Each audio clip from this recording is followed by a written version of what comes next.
Perkenalkan, kami dari kelompok 7. Kali ini kami akan mempresentasikan tentang pasar finansial dan teori suku bunga.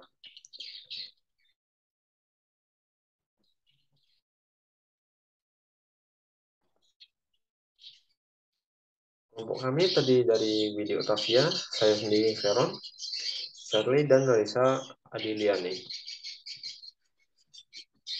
Berikut adalah materi-materi yang akan kita sampaikan dalam presentasi kali ini. Yang pertama yaitu jenis sekuritas finansial, fungsi pasar finansial, penentuan tingkat suku bunga, bunga inflasi dan suku bunga, komponen suku bunga pasar, serta yield curve. Menurut KBBI atau Kamus Besar Bahasa Indonesia, sekuritas itu merupakan bukti penyertaan modal atau bukti hutang. Contohnya itu kayak saham, obligasi, wesel, sertifikat, deposito, dan lain-lain. Obligasi atau surat utang ini adalah suatu sertifikat berharga yang dijual perusahaan atau entitas itu untuk mendapatkan pinjaman dari investor dengan imbalan bunga tertentu. Jadi, kita bisa bilang obligasi ini adalah surat utang yang dapat kita jual belikan. Contohnya itu kayak surat utang negara atau SUN. Itu ada beberapa lagi, kayak ORI, SUKRI, SPR, ST, dan lain-lain. Yang kedua, ada ekuitas atau yang biasa kita kenal dengan sebutan saham. Jadi saham ini adalah presentasi kepemilikan seseorang atas sebuah badan usaha dengan presentasi berbentuk lot atau lembar saham. Contohnya itu kayak dividen, reksadana, dana investasi real estate atau DAIR, dan lain-lain. Langsung saja ke contohnya. Jadi cara kerja si obligasi itu sendiri, obligasi ada 3 pihak terkait. Yang pertama ada penerbit atau debitur, itu bisa jadi si pemerintah atau perusahaan. Lalu ada pemegang atau kreditur, atau biasa itu si perusahaan atau investor. Lalu juga ada voucher atau bunga. Ini bunga pinjaman yang harus dibayar si kreditur kepada debitur. Oke. Jadi, ketika si pemerintah atau perusahaan itu butuh dana 100 juta untuk pembangunan proyek atau pembangunan apa, maka penerbit atau debitur ini akan menerbitkan 100 lembar obligasi senilai 1 juta. Lalu si kreditur atau perusahaan atau si investor ini akan membeli 100 lembar obligasi ini. Karena dia telah membeli 100 lembar obligasi, dia akan mendapatkan voucher atau bunga per tahunnya. Misalnya bunganya itu 10% per tahun. Bisa juga per semester, per bulan, tapi contohnya per tahun aja biar mudah. Contohnya lah, jangka waktunya ada 5 tahun. 1, 2, 3, 4, 5. Tahun pertama 10%, tahun kedua 10%, tahun ketiga 10%, tahun keempat 10%, tahun kelima 10%. Kalau si debitur ini melunaskan obligasinya dalam waktu 5 tahun, dia akan kena total bunga sebesar 50%. Jadi konsepnya sama kayak kita pinjam uang ke bank, kita harus bayar lunas pinjaman kita juga kena bayar bunga. Kayak gitu singkatnya. Obligasi ini ada 3 penjualannya. Ada penjualan nilai setara, agio, dan disagio. Nilai setara ini penjualan kalau kita jual obligasi itu sesuai dengan nominal yang tertera. Kalau agio ini kita jual obligasi itu di atas nilai nominal yang tertera.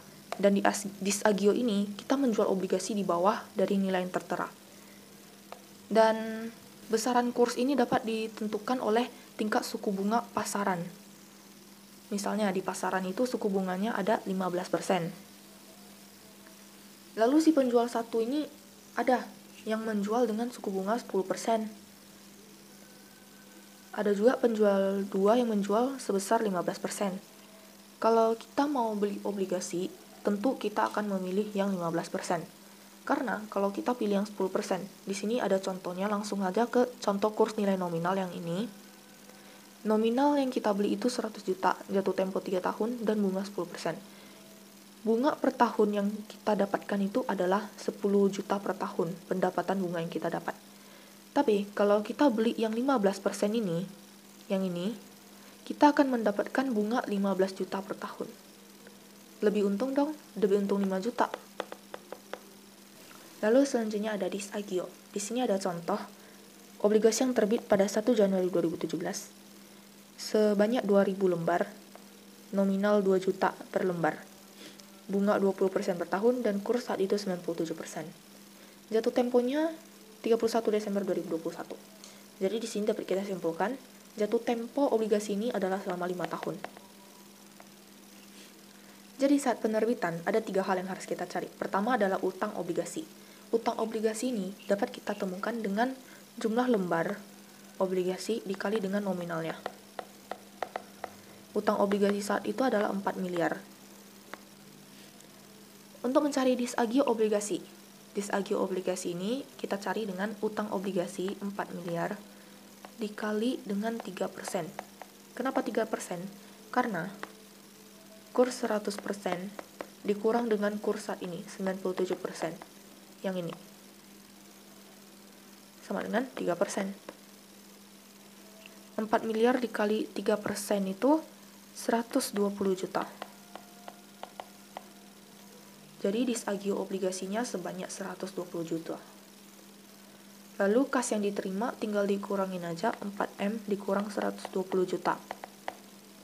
Kas yang diterima si debitur ini adalah 3M 880 juta. Oke. Lalu saat pembayaran ada 2 hal yang harus kita cari. Pertama bunga, yang kedua amortisasi disagio. Untuk mencari bunga, mudah aja. Utang obligasi 4M dikali dengan bunga per tahunnya yang ada di sini. 20% per tahun. Langsung kali 20%. Jadi bunganya adalah 800 juta per tahun. Selanjutnya untuk mencari amortisasi disagio. Ini gunanya kita cari disagio obligasi yang ini. Untuk mencari amortisasi disagio, nominal disagio yaitu 120 juta dibagi dengan jangka waktu ini tadi, 5 tahun. 120 juta bagi 5 itu 24 juta per tahun. Oke, lanjut. Saat pelunasan kursnya itu sisa 95%. Tadi saat kita beli kan kursnya ada 97%. Oke. Pertama kita cari dulu harga lunasnya itu berapa. Harga lunasnya itu dengan kurs saat ini dikali dengan utang obligasi. Oke. Itu adalah 3,8 M. Ini adalah harga lunas. Lalu kita cari lagi nilai buku per 1 Januari 2020. Dari 1 Januari 2017 ke 1 Januari 2020 totalnya adalah 3 tahun. Oke, nominal obligasi saat itu adalah 4 miliar. Yang tadi ya, disagio obligasi 120 juta. Amortisasi disagio ini apa? Amortisasi disagio itu adalah disagio yang udah kita bayar selama 3 tahun ini. Jadi, tadi amortisasi disagio kan ada 24 juta per tahun. Dikali aja, 24 juta dikali 3 tahun. Amortisasi disagionya adalah 72 juta. Lalu tinggal dikurang disagio yang belum diamortisasikan atau disagio yang belum kita bayar. Itu sebesar 48 juta. Jadi, sisa nilai buku per 1 Januari 2020 adalah 3 miliar 952 juta. Tada! Lalu, berapa sih laba atau rugi pelunasan itu sendiri? Laba atau rugi pelunasan ditentukan oleh 2 hal. Kalau harga pelunasan lebih dari nilai buku, itu berarti dia rugi. Kalau harga pelunasan kurang dari nilai buku, berarti dia laba. Di sini harga pelunasan tadi ada 3,8 M. Dan nilai bukunya ada 3,952 M. Oke, jadi di sini dapat disimpulkan laba atau rugi pelunasannya itu sebesar 152 juta. Dan nilai harga pelunasannya itu lebih kecil daripada nilai buku, berarti dia laba. Laba pelunasan. Selanjutnya, itu kita bahas Agio. Ada obligasi terbit 1 Januari 2017 sebanyak 150 lembar dengan nominal 1.250.000 per lembar. Bunga 8% per tahun dan kurs saat itu 102%. Jatuh tempo 31 Desember 2019. Di sini dapat kita simpulkan, jatuh temponya itu adalah 3 tahun. Oke, next. Saat penerbitan, ada 3 hal juga yang harus kita cari. Pertama, utang obligasi. Utang obligasi ini sama kayak tadi, 1.500 dikali 1.250.000. Di sini kita peroleh 1.875.000. 1.875 juta, sorry. Lalu untuk agio obligasi 1.875 juta kali aja dengan 2%. Karena kursnya kan 102% dikurang 100%, maka dia ada 2%. Kita peroleh di sini 37.500.000 rupiah. Kas yang diterima itu 1.875 juta ditambah 37.500.000 rupiah. Kita peroleh kas yang diterima 1.912 juta. Ini ya bedanya. Kalau agio ini ditambah utang obligasi tambah agio obligasi. Kalau disagio itu dikurang utang obligasi dikurang disagio obligasi. Oke, lanjut. Saat pembayaran ada 2 juga yang harus kita cari, yaitu bunga dan amortisasi agio. Untuk cari bunganya sama. Utang obligasi 1.875 juta dikali 8%. 8% ini bunganya tadi. Kita peroleh di sini 150 juta per tahun. Untuk amortisasi agionya 37.500 bagi 3 tahun. 12.500.000 per tahun. Oke, saat pelunasan kurs obligasinya itu adalah 98%. Jadi 98% dikali dengan utang obligasi, dapat di sini harga lunasnya itu 1.837.500.000 rupiah. Nominal obligasinya itu 1.875.000 juta. Agio obligasinya tadi sebesar 37.500. Amortisasi agio obligasi selama 2 tahun. Oke. Berarti 12,5 juta dikali 2 tahun. 25 juta. Jadi amortisasi agionya adalah 25 juta. Agio yang belum diamortisasikan, agio yang belum dibayar, itu sisa 12.500.000 rupiah. Jadi, nilai buku periode 31 Desember 2018 itu 1.887.500.000 rupiah. Oke. Laba atau rugi pelunasan. Harga pelunasannya itu 1.837.500 500 Nilai buku 1.887.500.000. Sini kita peroleh 50 juta, selisihnya ini adalah laba karena harga pelunasannya lebih kecil daripada nilai bukunya. Lalu selanjutnya untuk contoh cara kerjanya si saham ini sendiri. Contohnya itu ada seorang pemilik hotel. Dia mau ekspansi dan memerlukan biaya untuk ekspansi itu. Tapi si pemilik hotel ini nggak punya cukup uang untuk melakukan ekspansi. Terpikirlah untuk dia cari tambahan modal itu dari saham. Rencananya dia akan menerbitkan 10% saham baru untuk mendapatkan modal di pasar saham. Lalu 1 tahun kemudian, hotel-hotel yang dia punya ini menghasilkan keuntungan sebesar 10 miliar. Tapi karena si pemilik hotel ini nggak pegang 100% saham hotelnya, melainkan 90/10,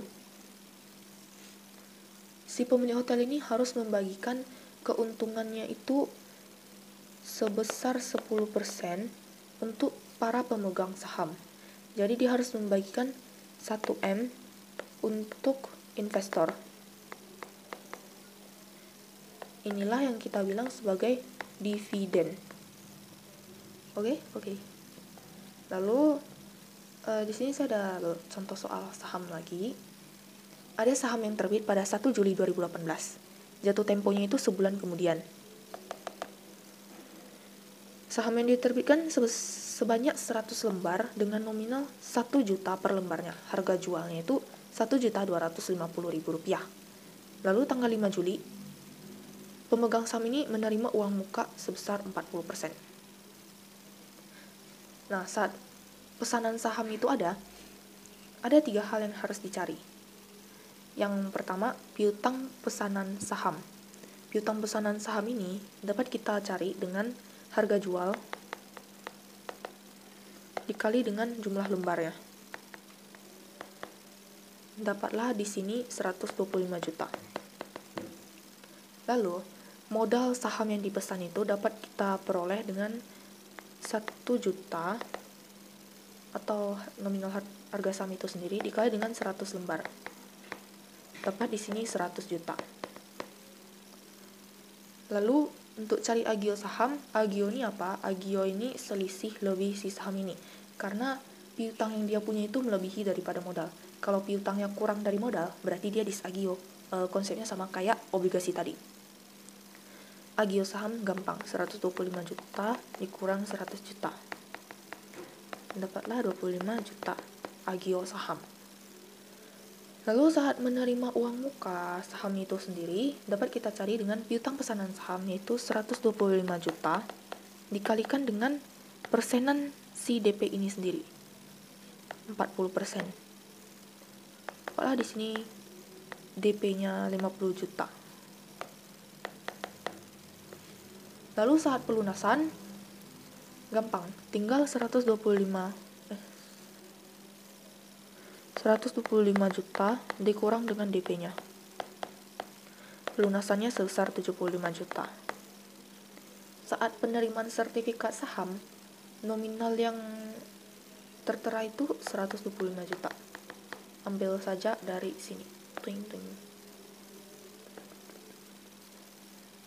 Lalu di sini ada beberapa metode pembatalan saham. Ada 4. Ada caranya, tapi kalau mau dijelaskan nanti panjang, jadi nggak usah lah ya. Selanjutnya saya akan menjelaskan tentang fungsi pasar finansial. Fungsi pasar finansial dapat menjadi fasilitator perdagangan surat berharga. Ruang lingkup kegiatan pasar keuangan tidak hanya berfokus pada uang saja, juga dalam surat berharga. Individu atau perusahaan akan mudah memperjualbelikan surat berharga seperti saham dan lainnya. Yang kedua itu menjadi sumber dana. Menjadi sumber dana khususnya perusahaan yang membutuhkan dana. Dalam pasar keuangan, pihak yang membutuhkan dana akan dipertemukan dengan pihak yang memiliki dana. Yang ketiga yaitu menjaga stabilitas sistem keuangan lewat transaksi jual beli. atau keuangan yang dilakukan di dalamnya. Itu selanjutnya keempat yaitu menjadi fasilitator untuk investasi, yakni dengan menyediakan pinjaman dalam jangka pendek, baik di dalam ataupun luar negeri pada mereka yang membutuhkan.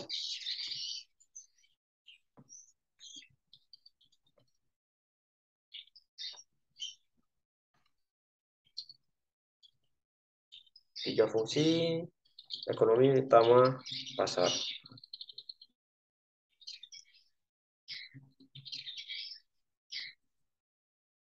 Pasar keuangan memiliki tiga fungsi ekonomi utama.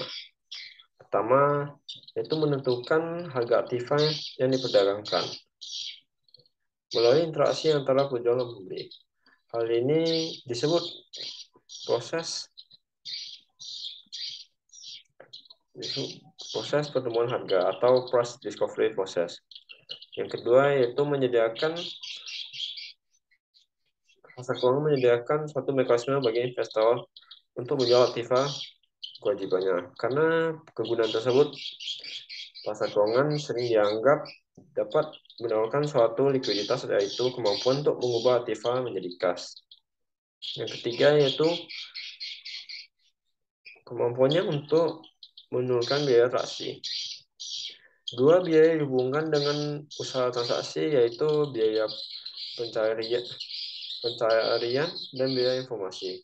Biaya pencarian mengacu pada biaya eksplisit seperti biaya iklan dan biaya implisit seperti waktu yang menghabiskan untuk menemukan penjual atau membeli. Biaya informasi merupakan biaya yang dikeluarkan dalam menilai hasil investasi aktiva keuangan.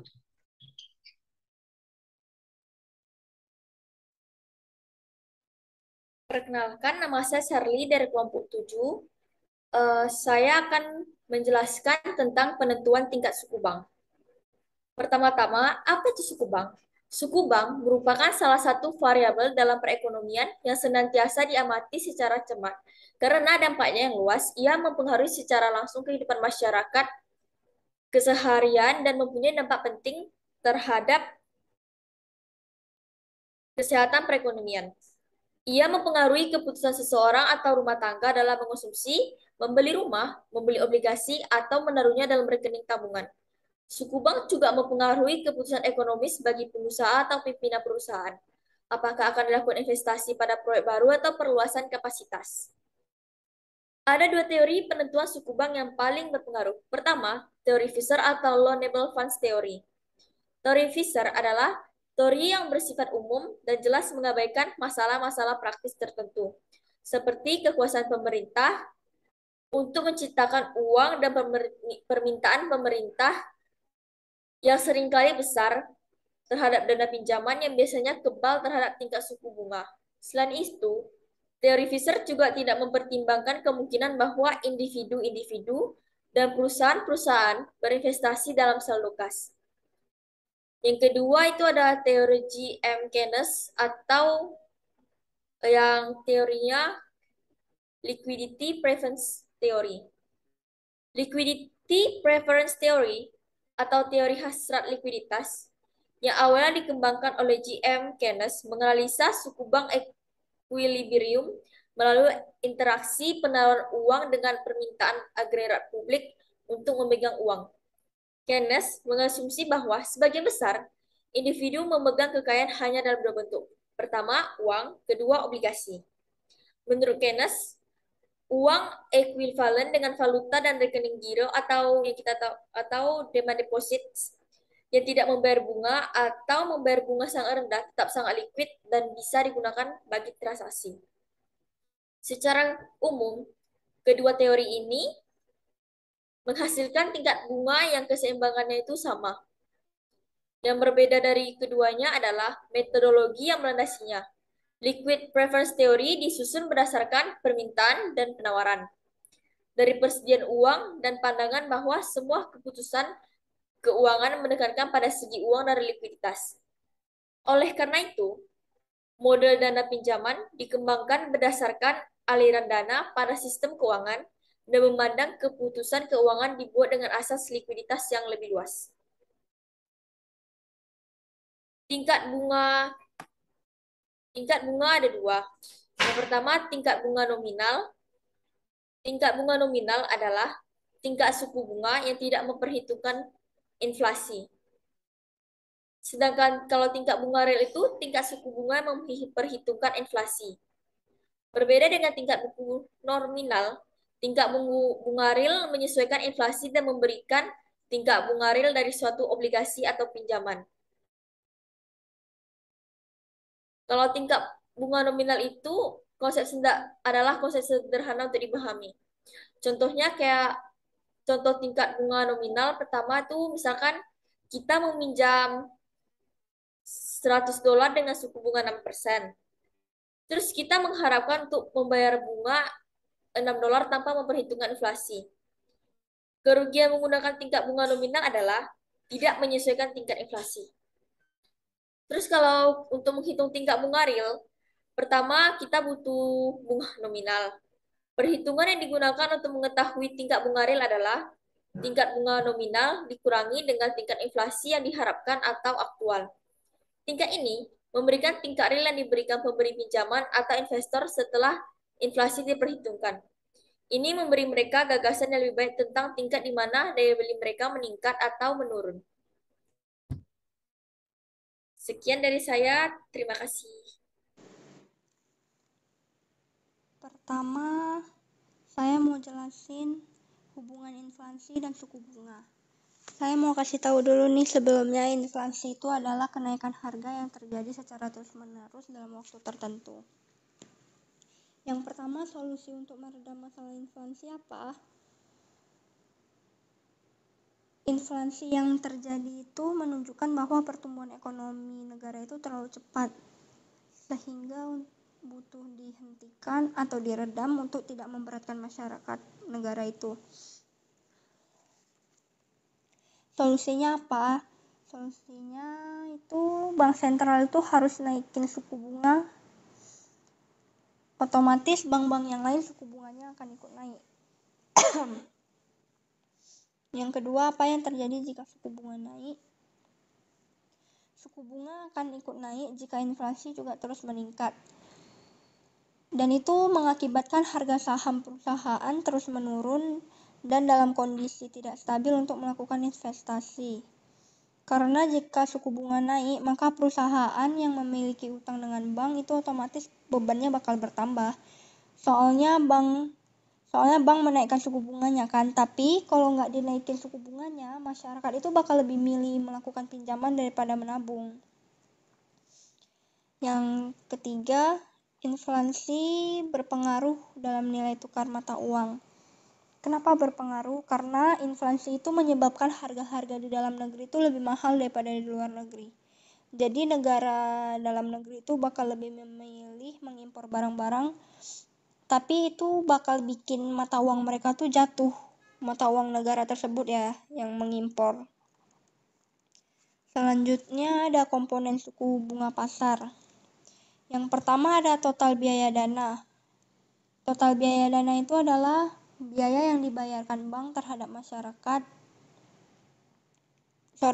Biaya yang dibayarkan bank terhadap dana masyarakat. Biasanya itu terjadi itu karena adanya kegiatan penghimpunan dana masyarakat kayak tabungan, giro, deposito. Yang kedua itu adalah laba yang diinginkan. Laba yang diinginkan itu adalah keuntungan yang ingin diperoleh atau dicapai dalam presentasi tertentu. Yang ketiga itu ada cadangan risiko kredit macet. Karena kenapa ada cadangan risiko kredit macet? Karena biasanya kan kalau kita memberikan kredit atau pinjaman pasti ada resiko gak dibayar gitu. Resiko ini bisa terjadi karena faktor disengaja ataupun tidak disengaja. Contohnya mungkin kita sering temuin ya orang yang pinjam duit, yang simpelnya aja orang yang pinjam uang.